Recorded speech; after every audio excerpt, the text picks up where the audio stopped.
When I was looking up how to get into Mount Holyoke, one of the big things was that they wanted an interview with an alumna. So I contacted her, or I just contacted actually the Alumni Association, and they sent me Anne, who lived like in my area, and we met at Starbucks and we just talked about Mount Holyoke, my interests, and what would attract me to the school.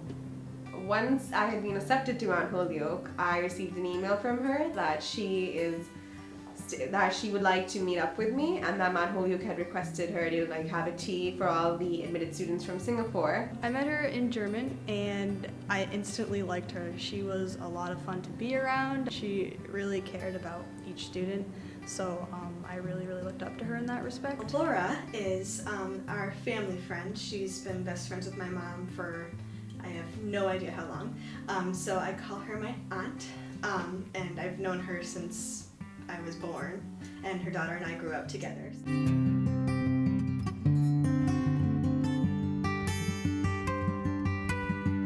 She said there's a lot of strong and very intelligent people that go to this school, and if you surround yourself with such people, you too will become intelligent and strong.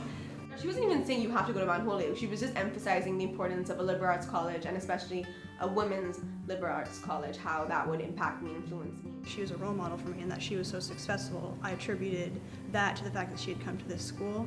So kind of wanting to go in her likeness and follow her path, this seems like a really good place to be, obviously. I look at her now and she's so polished and put together, and just everything that she talked about at Mount Holyoke made her the person she is today, and I admire that, and I really loved what this school stood for.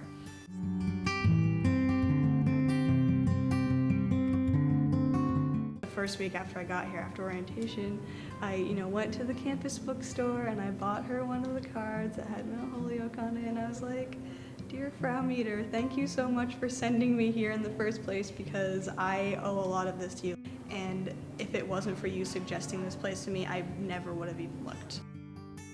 Right before convocation, she sent me a package of blue everything, like blue lays, blue hand clappers, like candy, like blue pens and stuff.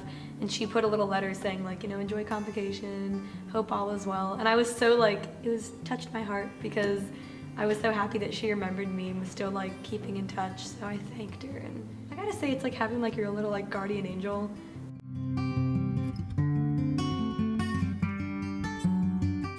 I think it's important for these alums to have these conversations with students, because they really obviously have a really profound effect, and they might not realize it, but just putting that seed in someone's head is enough to get them thinking about it. And it's really important because they're also the role models, and what they say is more likely to get through. It's definitely important, because there's a big difference between reading a school profile online and then talking to somebody who's lived it in person.